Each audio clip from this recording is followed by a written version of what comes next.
Ever feel like being a landlord is like juggling flaming swords, blindfolded while your tenants keep adding more swords? Joining us today is Serena Gibbon, the General Manager of the Auckland Property Investors Association, a tenancy consultant and the person you wish that was on speed dial every time your tenants forgot to pay rent. Today we are breaking down the biggest tenancy mistakes, the smartest systems to put in place, and the expert advice to gain financial freedom faster. Financial freedom faster. Financial freedom faster. If you like making money rather than watching everyone else do it, hit the subscribe button and get ahead, because this is New Zealand's fastest growing real estate and investment show. Whether you are a new investor or a seasoned pro, Serena Gibbon has information you need to know to get ahead. She has seen it all with 17 years in the industry. So Serena, we're seeing a lot of new builds, and often, the landlords are accounting for a rental income that they're not able to get. Are you seeing, that happening quite a lot? I know you're very involved in the industry. Sure. I am definitely seeing it in more frequently than I would like.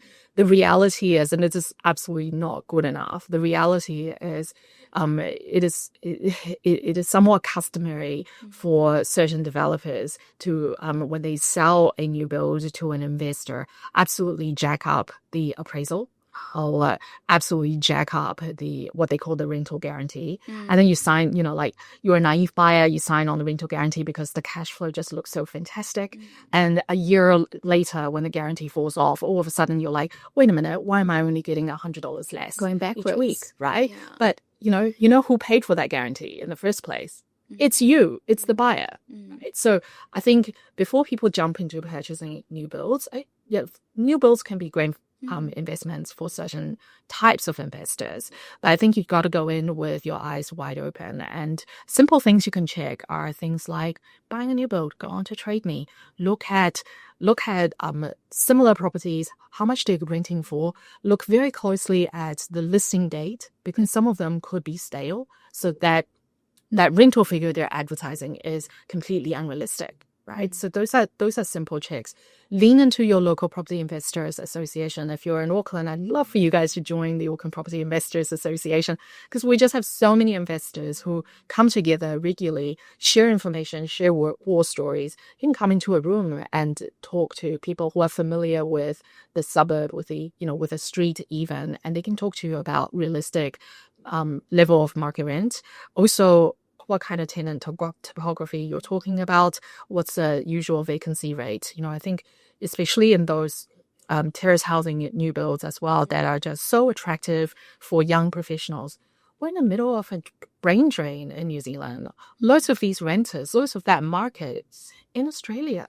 They're gone. Yeah. They're gone. So you got to be keeping an eye on immigration figures, keep your nose on the ground, and just be really smart around. Be really critical when you're looking at rent appraisals and rental guarantees that are especially submitted to you by people who have a vested interest in the deal.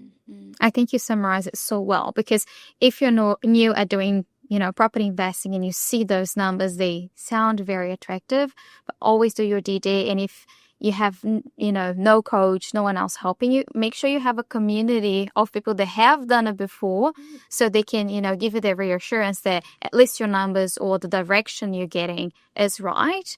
But why are they not able to get their rental appraisal? Maybe they're inflating, a little bit of the rental appraisal, but is there, at the moment, an oversupply of new builds, do you think? So I just came out of an investor meeting earlier this week, and we had some really big names in the real estate game in New Zealand talking in this meeting. And absolutely, these, what my British husband calls need detached. I think in New Zealand we call them terrace housing? There's those housing, infill yeah. new builds are everywhere. Definitely for that type of property, there's a massive oversupply, especially in the in South Auckland and West Auckland. So the selling agents are finding them hard to move. We're also seeing anecdotally from the RPA network, we're also seeing more and more stories of landlords of those types of properties saying they're finding it really difficult to fill their property with good tenants. Yeah, and that's definitely something to be aware of. Do your research, do your DD, be around the right group or community that can actually provide you support. So, Serena, what's the difference between winning or watching your investments crumble? Good intention and great systems and processes to help you manage your tenancies. Yeah, so for someone out there that's trying to do everything themselves, do you have like a quick checklist that you could share with them so they avoid making any big mistakes? Sure. The first thing I would say is figure out the price of your time, the value of your time. If it makes life easier, put a dollar figure on it. And really ask yourself, is it worth your time to be managing the tenancy yourself? Because it is increasingly onerous. The compliance system we have for New Zealand landlords is just getting more and more complicated and high level. Number two, if you do arrive at the decision that it is appropriate for you to manage your rental properties yourself, then I think you need to have a good systems and processes in place to support you doing a good job. Because you want to be managing it to the standard of a good professional property manager. And now good system and processes does not always mean a subscription to one of those apps. In saying that, there are some fantastic apps out there that support landlords, especially landlords with multiple tenancies. There are apps like, what comes to mind is, say, Renty, MyRent, KeyHook.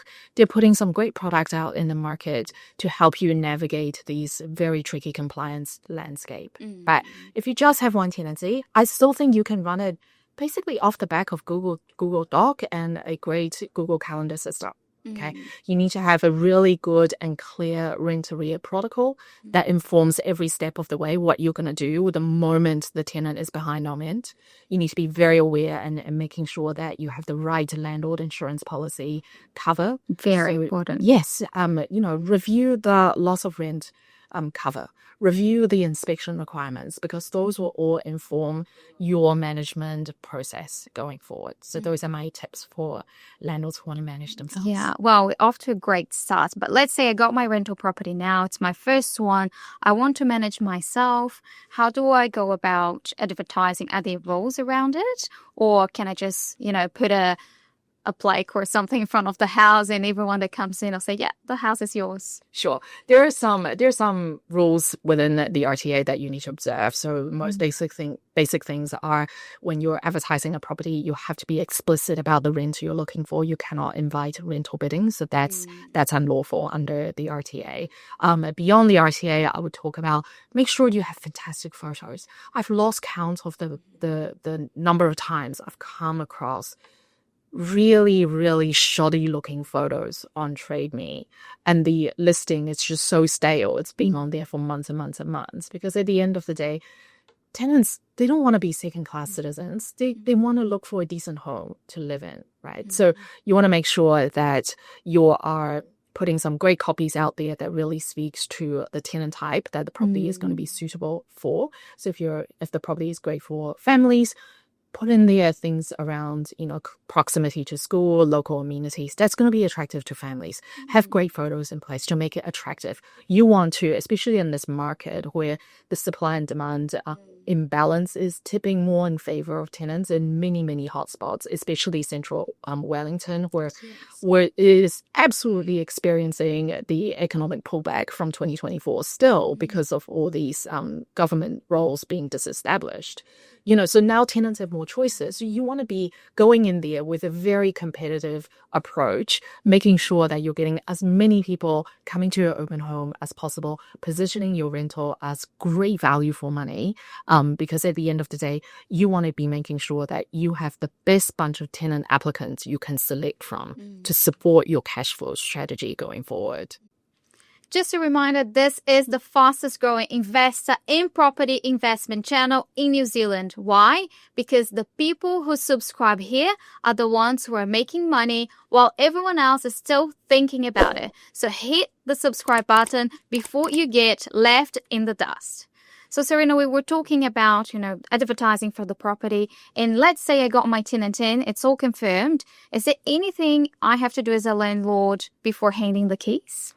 So from the 1st of July this year, you have to hit the ground running when it comes to healthy home compliance. So no more of that 90-day, 120-day runway for you. They'll be gone. Yes. So from the 1st of July, just make sure before you even buy the rental property, before you hand the key over, you have to be compliant with all the healthy home requirements from day one. And what is the consequence if not? Lots of fines. Lots of fines. Exactly. So yeah, it's good to always highlight, the opportunity cost, because it doesn't mean like you're going to walk away, freely with that responsibility. Exactly. Yeah. So and another thing I would add to it as well, I'm starting to see a growing number of property managers being really caught up in situations where they haven't done a detailed, entry inspection alongside the tenant, and then on day one or even within the first week they're getting all these complaints and all these requests for maintenance and repairs,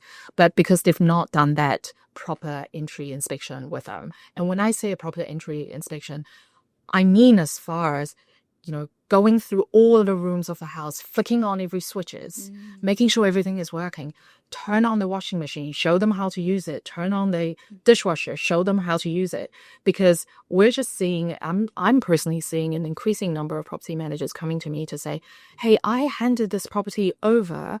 I thought everything was working fine, but by the end of the first week, I'm getting a 14-day notice for broken drawers, for dishwashers that don't work and all that sort of stuff. So the entry inspection is extremely important. I think it's so important. It can't just be a walkthrough. It can't just be, here's the living room. Yeah, here you're going to put all your furniture and off you go. Yes, and make sure you do that exercise. I know it takes so much time, but when you do that exercise, you document it properly, then at the very least, you're all starting from the same page, and you're handing the key over to a tenant going, we've confirmed together that everything works, everything is to your liking. Now here's the key. You now have exclusive possession of the property. Very important. So obviously we've done that initial inspection before the tenant arrives. They're now there for a while. How often do I, as a landlord, need to do an inspection, and why is that important? 3 things you should be considering. Number 1 is your inspection requirements under your landlord insurance. Yes. Okay, because that's going to be the difference between getting your claim paid out or not. Second thing you need to be mindful of is the RTA restrictions on inspections, which is once every 4 weeks. Okay, so you can't do it more than once every 4 weeks. You wouldn't want to anyway, because look, if you don't trust a tenant enough for them that you have to do a monthly inspection, I'd say you've got the wrong tenant at there. The third thing is going back to what I mentioned before about putting a value on your time. You got to figure out within the parameters of your insurance and the RTA, you got to figure out what is optimal for you. What is the best use of your time? Is it driving across town to carry out the inspection at a regularity that is perhaps, what's the opportunity cost there for you that you're incurring by carrying out those inspections more often than is necessary? You also need to be thinking about your own personal risk appetite, because you don't want to be inspecting not often enough that it's keeping you up at night thinking, what's happening? Having that extra stress. Yeah. And usually on top of your full-time job as well, right? Totally. It's almost like a whole other job that you have to be doing. And it is. It's not like another job. It is literally another job. And I don't think enough new landlords realize. Yeah. And well, that's the thing. If you knew you started doing this, you thought it was easier than actually is, and something goes wrong, then you might have a dispute. So if you're doing it on, again, like you're a young landlord, try to do it yourself. Someone, a tenant maybe has disputed something around the property. What do I do then? Never done before. Have no idea how to go about this. You have some tips around that as well? Sure.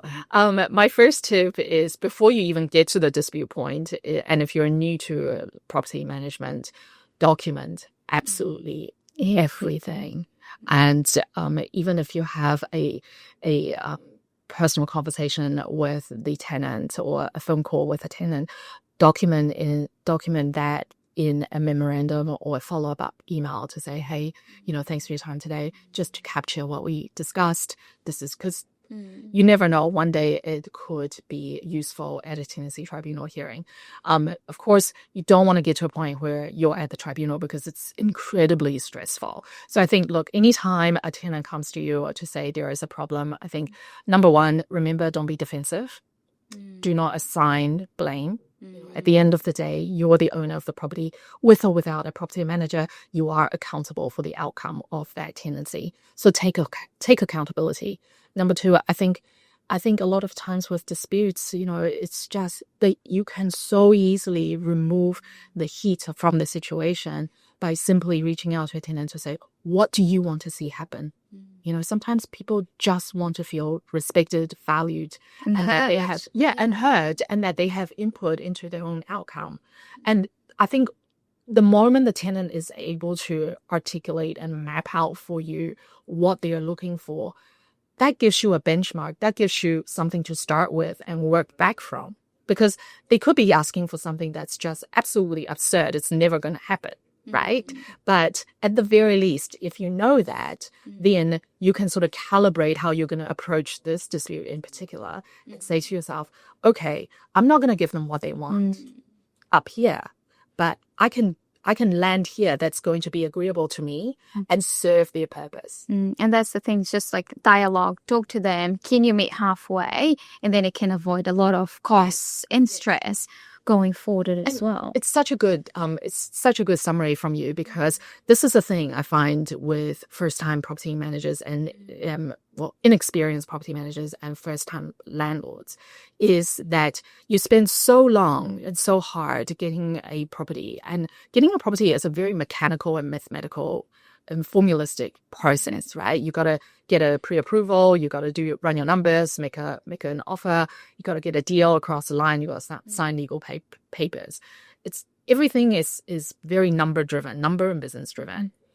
And then you ended up with this tenancy you got to look after. All of a sudden, it's a people business, and you got to in your head, you got to make that switch and sort of go, okay, I've not done a lot of interpersonal relationship management at this part to get to this point, but now I really need to figure out how can I maximize my soft skills to get to the best outcome for myself and your tenant. Thank you so much, Serena. You have shared so much, and I'm pretty sure everyone is thinking, okay, what do I need to be careful of going forward? But those are amazing tips for those who are trying to invest or starting now.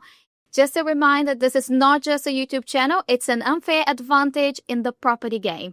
Subscribe now, stay ahead of the market, and never again be the person who says, I wish I have done this sooner. More cash, passive income coming fast. Make your money work for you. Live the dream, it's overdue. So don't just wait, take control. Mortgage HQ will make